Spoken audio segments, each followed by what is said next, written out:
Hi friends, இன்றைக்கி பன்னீர் பட்டாணி மசாலா, பன்னீர் green peas masala எப்படி செய்கிறதுன்னு பார்த்துடலாமா? அதுக்கு தேவையான பொருள், ஒரு கப் பச்சை பட்டாணி எடுத்துக்கோங்க. அது நல்லா வாஷ் பண்ணிவிட்டு கொஞ்சம் தண்ணி ஊற்றி 2-3 விசில் விட்டு எடுத்து வச்சுக்கோங்க. இருக்கட்டும், குக்கரில் வேக வச்சுக்குவோம். அப்புறம் ஒரு பெரிய தக்காளி, ஒரு பெரிய வெங்காயம், கொஞ்சம் இஞ்சி, கொஞ்சம் பூண்டு எடுத்து வச்சுக்கோங்க. பன்னீரை நல்லா அந்த மாதிரி ஸ்கொயர் ஷேப்பில் கட் பண்ணி வச்சுக்கோங்க. நம்ம எடுத்து வச்சுக்கிற தக்காளி, வெங்காயம் இது எல்லாமே பொடி பொடி நறுக்கி வச்சுக்கோங்க. அரைக்கிறதுக்கு மிக்சியில் கல்பாசி, சோம்பு, ஏலக்காய், பட்டை, லவங்கம் இதெல்லாம் சேர்த்து நம்ம மிக்சியில் அரைக்க போகிறோம். தாளிக்கிறதுக்கு ஒரு பிரியாணி இலை, ஏலக்காய், லவங்கம், சோம்பு இதெல்லாம் இருக்கட்டும். இப்போது ஒரு மிக்சி ஜாரில் தக்காளி, இஞ்சி, பூண்டு எல்லாம் போட்டுட்டு கல்பாசி, இந்த கரம் மசாலா சொன்னோம் இல்லையா, ஏலக்காய், சோம்பு, பட்டை, லவங்கம் எல்லாம் சேர்த்து நம்ம பல்ஸ் மோடில் போட்டு அரைச்சிக்க போகிறோம்.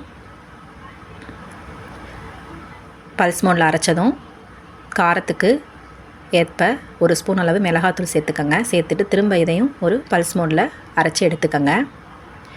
இந்த டொமேட்டோ பேஸ்ட் இருக்கட்டும், தனியாக எடுத்து வச்சுக்குவோம். இது தனியாக இருக்கட்டும். இப்போ ஒரு பேனில் ஒரு 2 ஸ்பூன் அளவுக்கு கீ சேர்த்துக்கோங்க. நெய் சேர்த்துக்கோங்க. இந்த நெய்யில் நம்ம கட் பண்ணி வச்சுருக்கிற பன்னீரை சேர்த்து சாட்டே பண்ணி எடுத்துக்கோங்க.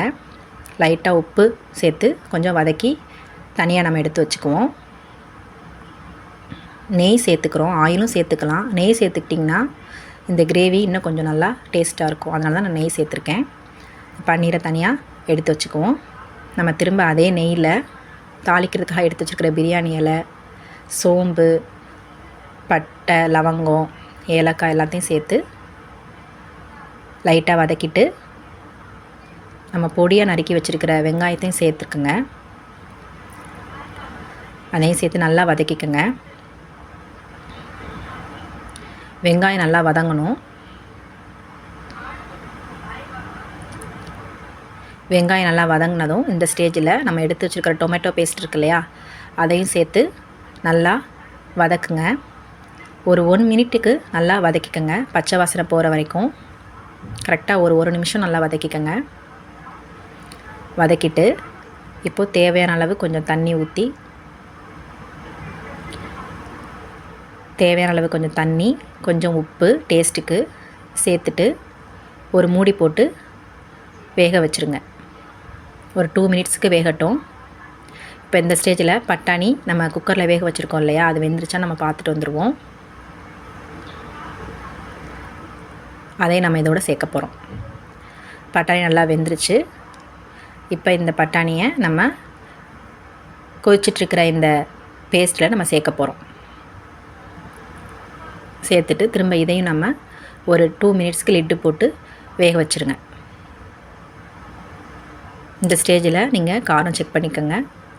காரம், உப்பு எல்லாம் செக் பண்ணிக்கோங்க. இல்லைன்னா ஆட் பண்ணிக்கோங்க. மூடி போட்டு ஒரு 2 நிமிஷத்துக்கு வேகட்டும்.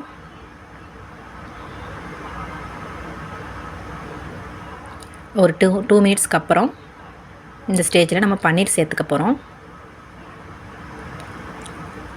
பன்னீர் சேர்த்துட்டு இதுவும் ஒரு கரெக்டாக ஒரு 1 மினிட்டுக்கு அப்படியே இருக்கட்டும்.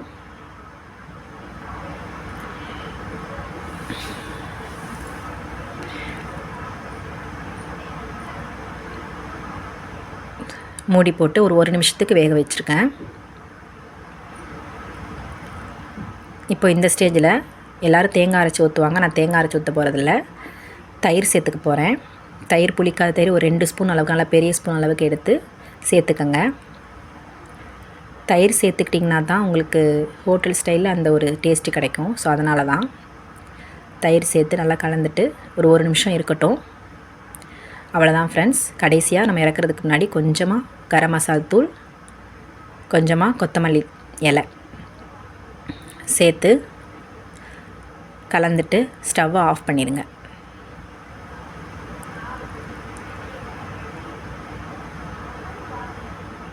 இப்போது நம்ம இதை வேறு ஒரு சர்விங் பவுலுக்கு மாற்றிட போகிறோம். அவ்வளோதான் ஃப்ரெண்ட்ஸ். பட்டாணி பன்னீர் மசாலா ரெடி. அதாவது பன்னீர் க்ரீன் மசாலா, பன்னீர் க்ரீன் பீஸ் மசாலா ரெடி. நீங்கள் இந்த மசாலாவை சப்பாத்தி, பூரி, பிரியாணி எல்லாத்துக்கும் தொட்டு சாப்பிட்டுக்கலாம். Thank you friend.